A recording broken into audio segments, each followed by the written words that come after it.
Welcome to Take on the South, the podcast Institute for Southern Studies at the University of South Carolina. I'm Matt Simmons. I'll be your host today. I am very pleased today to be welcome Ron Rash, author of is 8 novels now?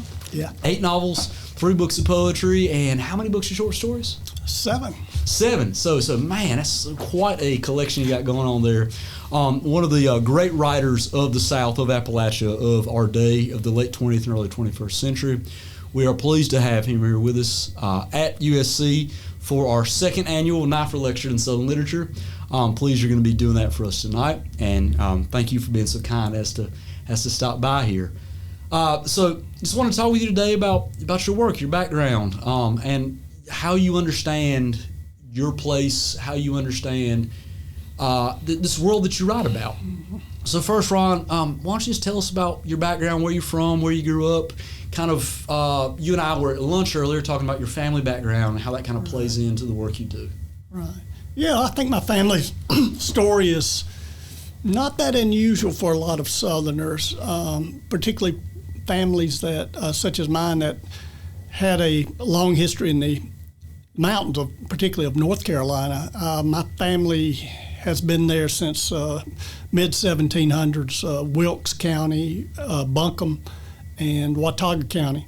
So all that northwest North Carolina. Northwest North Carolina. But and this, I think this is an interesting aspect of not only Appalachia but the South, but how families move. A lot of families from Appalachia moved to Detroit to work in car factories. But they also moved into the cotton mills in the Piedmont of North Carolina, but also the Piedmont of South Carolina. Yes. And that was certainly true in my family. My parents, my father's family came down. They were from near Asheville, and they came down to work in the mills. They would go back up sometimes. They made that trip back and forth several times in their lives. And my mother's family was from off a farm near Watauga, in Watauga County, near Boone.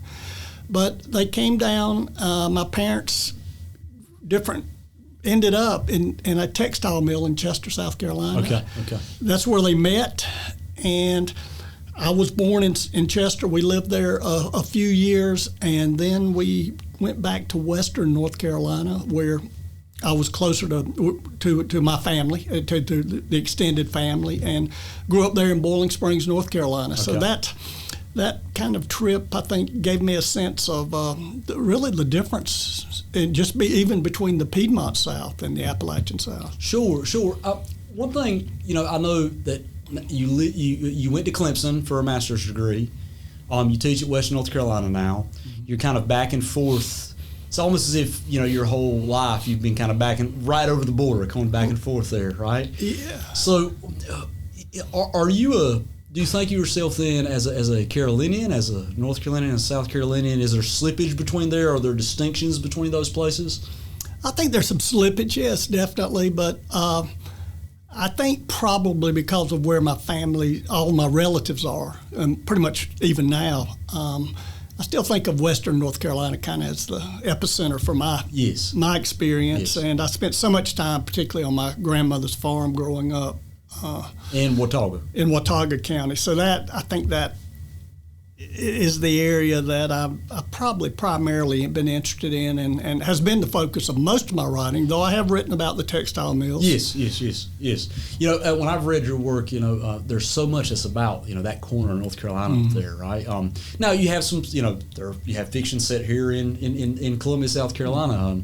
And one thing that as I've read your work, that I've always been really interested to see is these places that I know that are familiar places sort of being presented in sort of a new way, right?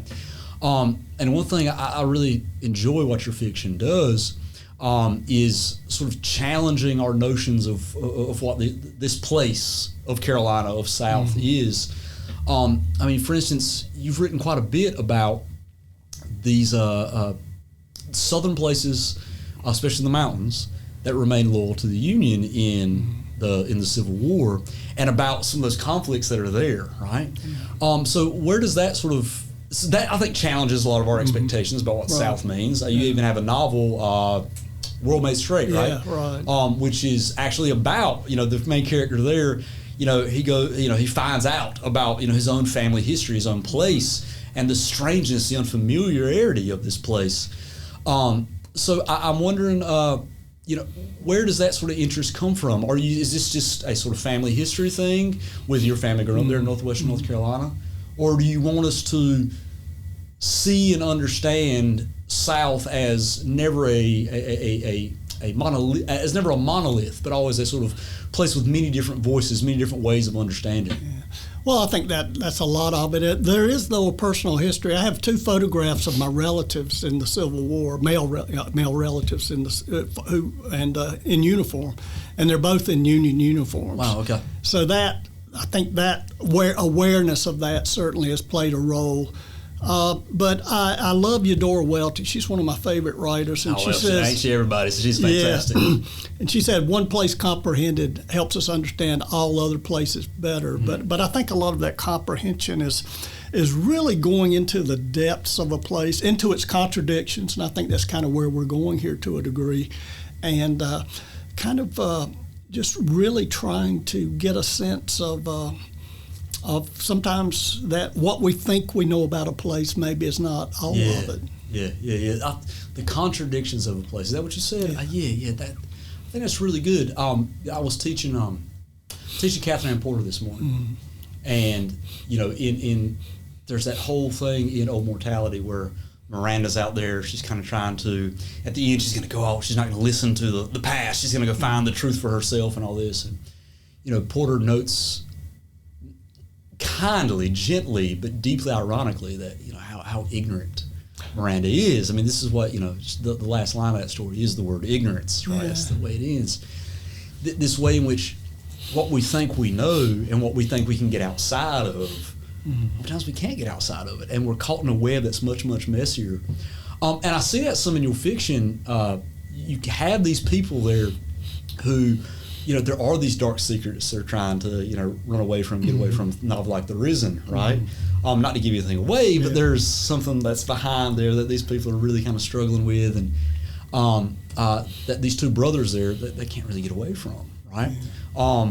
And the contradictions in what we want a place to be, what we want ourselves to be, and who we actually are, I think is a powerful, I think, image, and that I really like what you're saying there, and having the fiction I've read of yours, the poetry I've read of yours, I'm like, this is really giving me a way to think about it now. Like it's an exploration of contradiction. Yeah. Why did you want to talk about contradiction then? How did this become something did you sort of stumble into it, or was this a conscientious choice to explore this part of the South? Well, I think it was just, I think the awareness, particularly because I was so influenced by writers such as Faulkner and Welty, and a big part of and Flannery O'Connor. Those were writers who were hugely important to me when I was reading as a teenager and as I began to write. And I recognized a deep kinship with them, and I still do. And yet at the same time, I was so aware of the differences of their landscape, which tended to be more, either the Delta or maybe middle Georgia, kind of the flatter landscape, and then the sense of the landscape that I had growing up in the Appalachian foothills and spending so much time in the mountains. And that fascinated me, and that contradiction of being part of the South and yet at the same time knowing that the South that I was in still had its really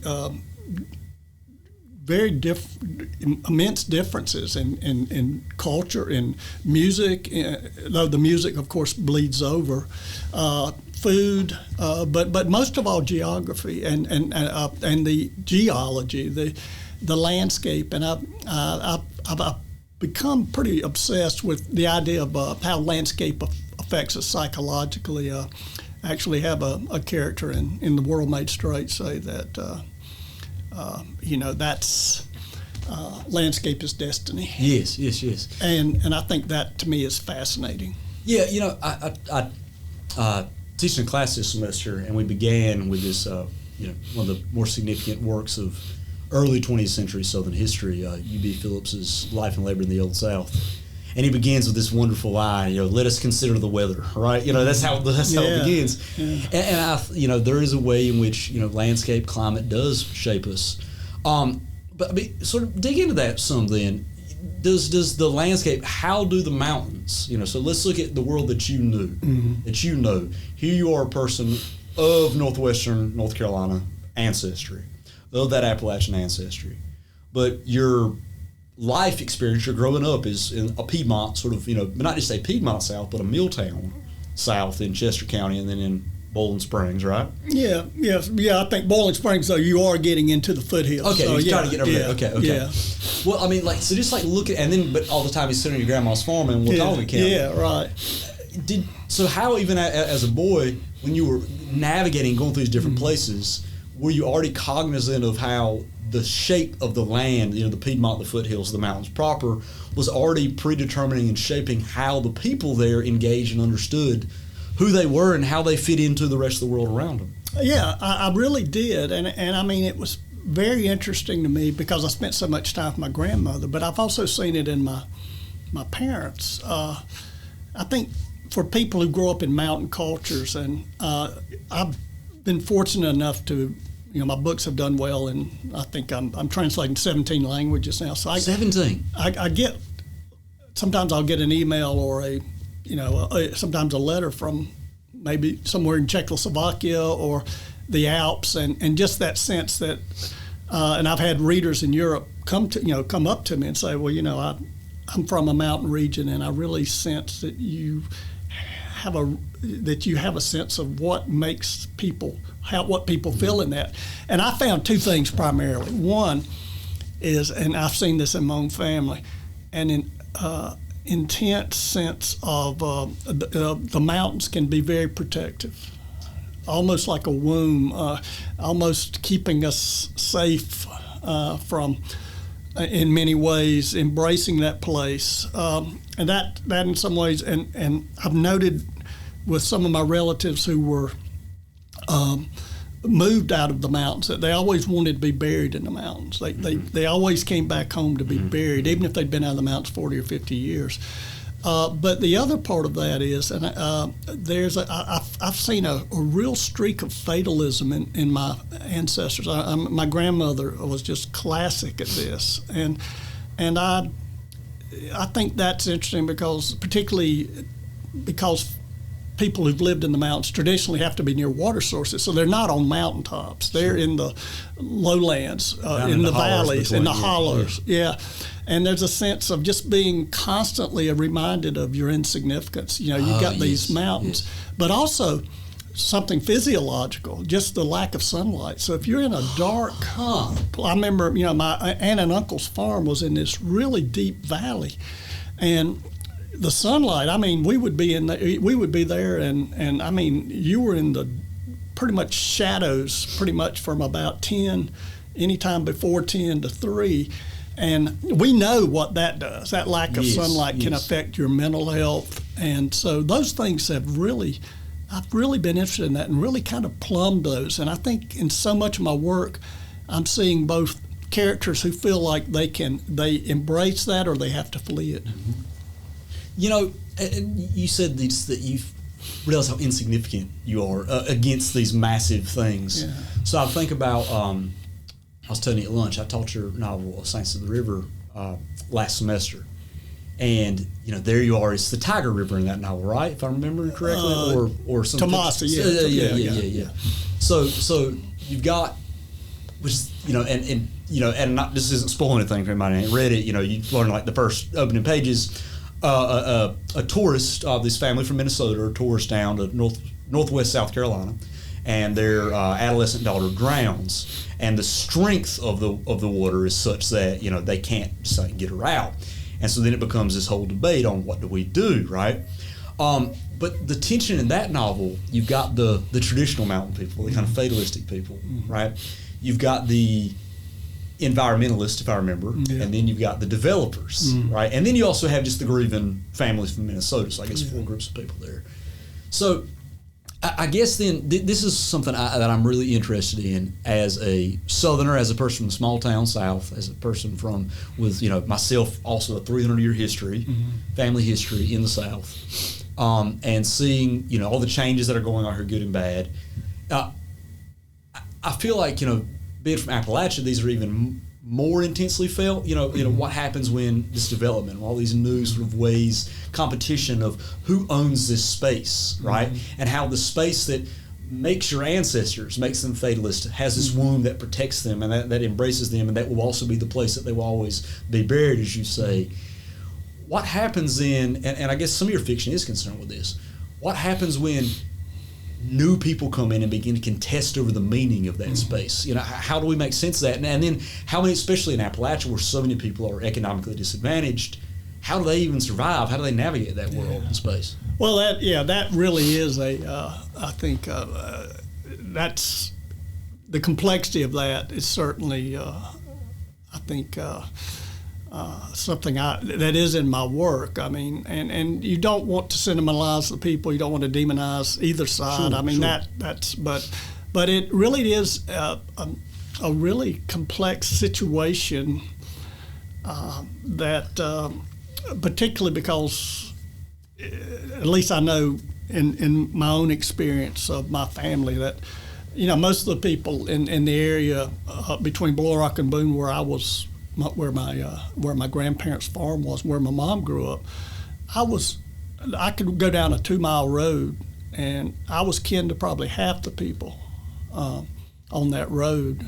Now, I would say there are many more houses, but probably out of 100 people there, I would not know 2 of them. So, I think that kind of quick change can be really tough. And I'm also fascinated, as in my novel One Foot in Eden, what happens when, for instance, and this actually happened in South Carolina, a mountain valley, Joe Cassey Valley was flooded, and you had several thousand people who were moved out of that valley. And what happens when someone who's lived in a place generations suddenly is uprooted, and the stories, particularly of the older people who had to be moved out, many of them died within a year. And I mean, they could never adjust. And I mean, that isn't, I mean, this happens worldwide. I mean, it's happening, I think, with the Yellow River in China. Okay. What happens to communities when you have this kind of abrupt shift? Well, I mean, you know what you're saying happens worldwide. If you think of, like a great novel like My Antonia, you have this immigrant family comes over, and if I'm remembering properly, the father commits suicide, relatively early on, and they're, after they come to America. And I guess part of this is it's not Bohemia anymore, right? Right. Like so what are you talking about? These people, if this makes so much sense, Ron. I'm loving this right now. If the world we grew up in, if the landscape, the physical aspects of it shape us, what happens when we go away from it, right? Oh yeah. I mean, I think of myself when I go back to my hometown, East North Carolina. There are things I live here in Columbia. I walk out my front door sometimes, especially in the summer, and I'll get a whiff, a certain smell, and it's a Proustian moment. It's like Marcel eating the cookie there. I'm suddenly back, 11 years old, grandma's backyard, like I'm there. But then one of the, and I think some of your work also speaks to this as well. Sometimes I go back to these places, I go back home, it ain't home no more. Yeah. Right? Right. And so there's always this sense of perpetual sort of unbelonging. Yeah. Does that make sense? Yeah, or being in abeyance. Yeah. Yes, being in abeyance, yeah. I think that's one of the most interesting aspects because it can happen also as far as education, because my father, my grandfather couldn't read or write, but my father dropped out of high school but later became a teacher. Okay. And he told What me did he teach? He taught art. Okay. And late in his life, he said that he had never felt, he said, I've left the kind of culture that I knew. He was speaking more socioeconomic. But I'm not comfortable in this world that's more academic. And I think that sense of lostness for him, I mean, it was like he never felt like he belonged in either one, and that's really striking, I think.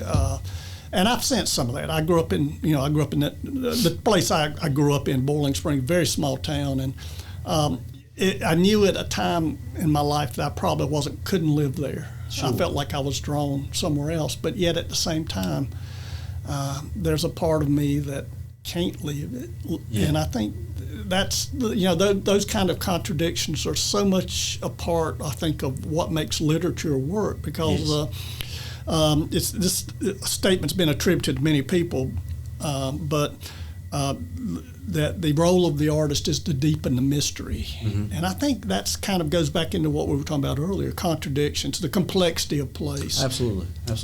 Well, talking about the, not just being in abeyance. Mm-hmm. I really like that phrase. I'm curious about a few things.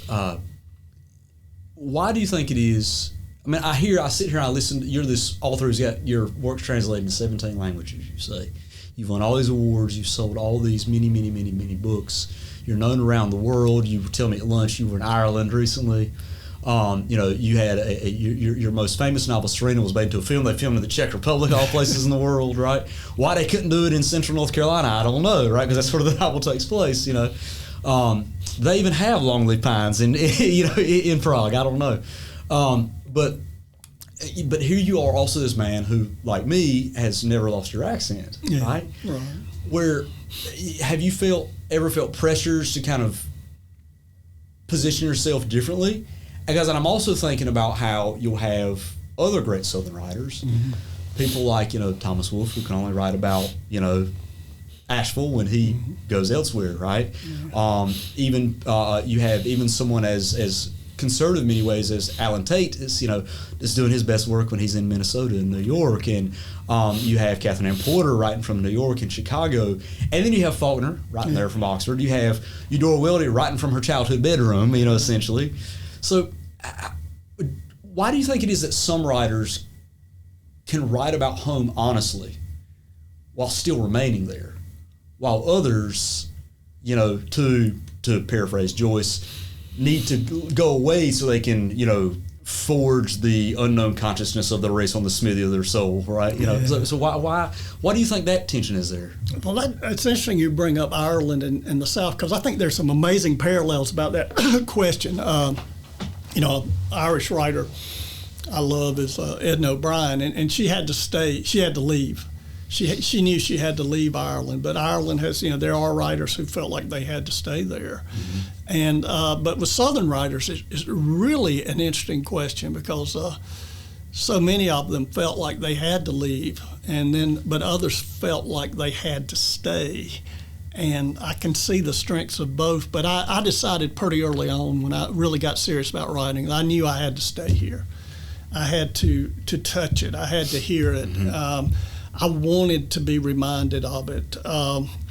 And I think, in a sense, my allegiance was more toward Welty and Faulkner. Sure. And O'Connor, not so much by choice. Her health kind of made her come back. Yes. But I felt like I needed to be here to write about it. But I have a really dear friend, Robert Morgan, who writes about the South about as well, and particularly Appalachia, as well as any writer I know. And he's taught at Cornell. He taught at Cornell for about 40 years, and he felt like he needed to be away. Well, I mentioned my hometown, Wyville, North Carolina, and A.R. Emmons, also there at Cornell, and so I mentioned that because I asked you. My hometown shows up in your story, Burning Bright. Yeah. It's just here's the character who's the arsonist, by the way. You make true. He's the arsonist, right? Yeah. But I asked you at lunch. I said, well, how did you just look on a map of East North Carolina and just pick this one? You said it was because of A.R. Emmons. And he's similarly someone who, he doesn't really write about the South, except when he does, but he goes to Cornell and that's where he is. And, he writes this amazing long poem, Tape for the Turn of the Year. Yeah, right? I know that Which poem. Is this wonderful sort of odyssey, but where Odysseus is already literally in Ithaca, right? Because of where Cornell is. But, there are these callbacks to back, New Hope, which is the part of Wyville, the outskirts of Wyville where he's from, was New Hope. and just kind of these callbacks to those kind of places, or his poem like Easter Morning, which is, I had to go away, but kind of just the sort of scraping of the painful surface right underneath there. I'm curious though. You said you had to stay. You were saying some stuff earlier about Appalachia and its formativeness, the landscape itself. So I guess, is that what you mean? Because if you're going to write about this place, you had to continue to be formed by it and not formed by what would inevitably become an abstraction, a mythology of it from remove. Yeah. So did you have to still remain there to be able to investigate it more? I think so, and just that connection to even my family, continuing relatives. I think that was important to me. Yeah, landscape, sound, and also to watch the changes because we've had how many New Souths now? Yeah. 20 or 30, but there are changes, and to watch the transformation and to see new issues come into it. I mean, we see what's happening, for instance, with the drugs, with meth, and we see some of that. We see what you were talking about earlier. What happens to a society when there's a shift in people coming into the region? Sometimes that economic gap. Those are all interesting questions. So, but I just kind of wanted to keep my feet on the ground here. Yeah. I know what you mean by that. When did you know you want to be a writer?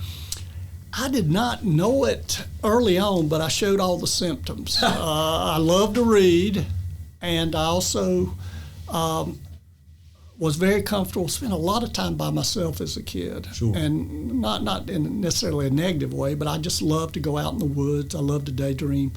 So I think those things were important. I was aware of Wolfe. I think one thing about growing up in the South is that you are aware of that great tradition of literature. You learn about that pretty early on, and I think that certainly was important. But,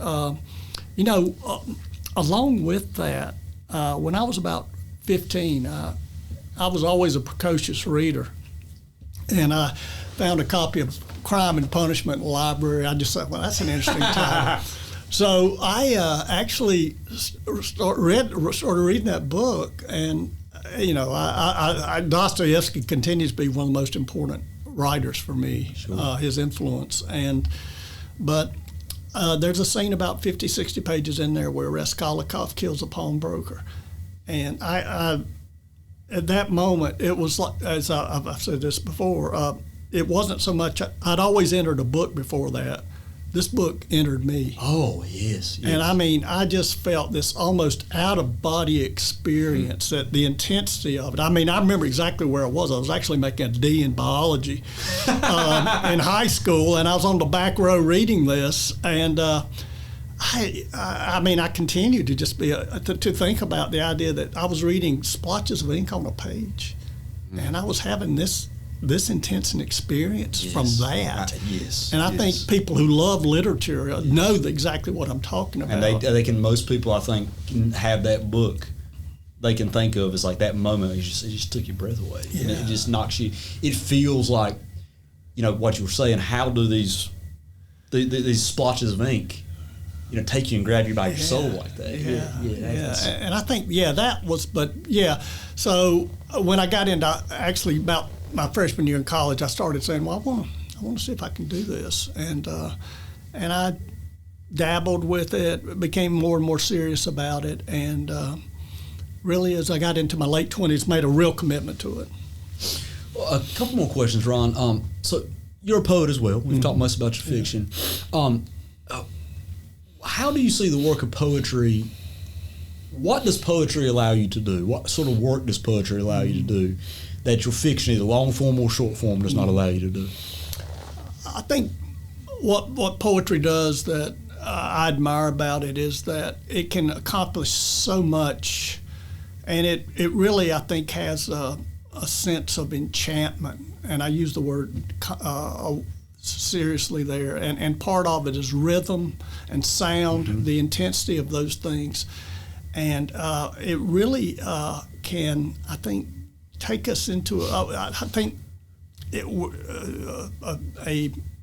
Romanian philosopher I like a lot, Ron, once said that some words fail less than others. And I think poetry, when it's really good, it's like the words are just going at whatever the load is. They're carrying that, but also song and sound. I actually used to kind of think of what is a poem to me. It's a net for catching sounds. A net for catching sounds. That's a great definition. But what that can do is if the sounds are in the right place, the rhythm, the stresses, it can really put us into that almost hypnotic state. I mean, that's why so much of, whether it was agricultural information, religious information, has been conveyed by poetry in traditional cultures. Yes. Yeah. Oh man, a net for catching sounds, and it does arrest you. There's this thing that went around the internet here recently with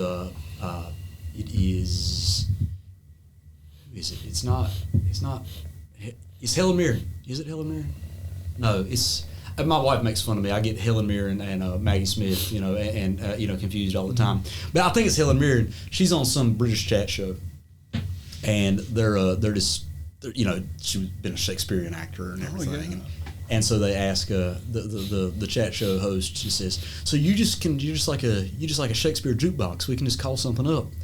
And they ask her, "Hey, just give us a sonnet." She goes, "Okay." She takes a deep breath and she just lets it go.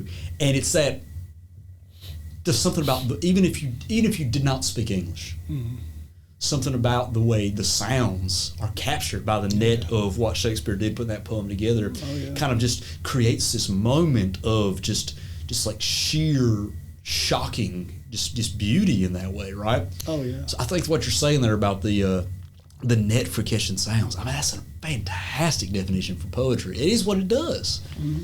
And I think that, once again, that's kind of interesting because I think it ties into the fact that I grew up in the South or was influenced by Southern writers, because that writers writing fiction, novels, short stories, and poetry, that's not done very often. Yet Southern writers have had more Southern writers seem to have been interested in doing that. Robert Penn Warren's a great example of that.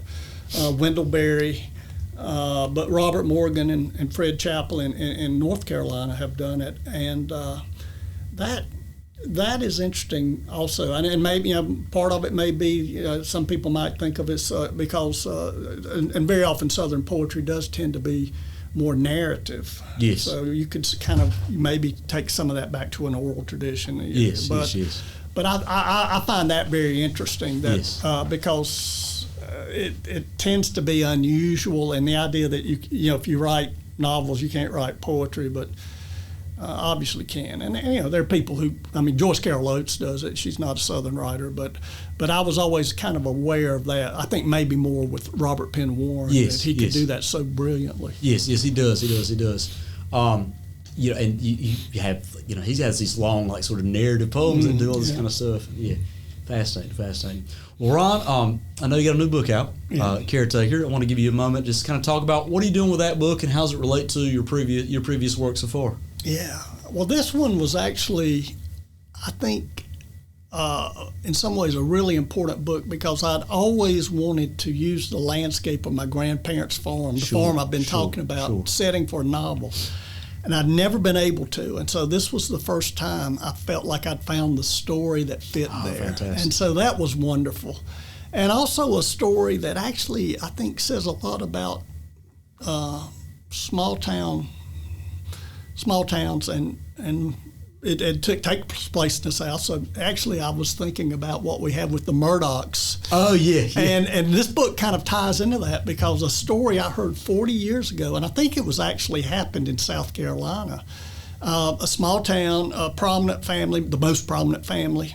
I don't know if they were mill owners or what they owned, but they had had their son, the scion of the family, had he was about 19, fallen in love with a young 16-year-old girl who came from a very, what they considered beneath them as far as social class, and they forbade them to marry, and then they eloped. Okay. Still lived in the community after that.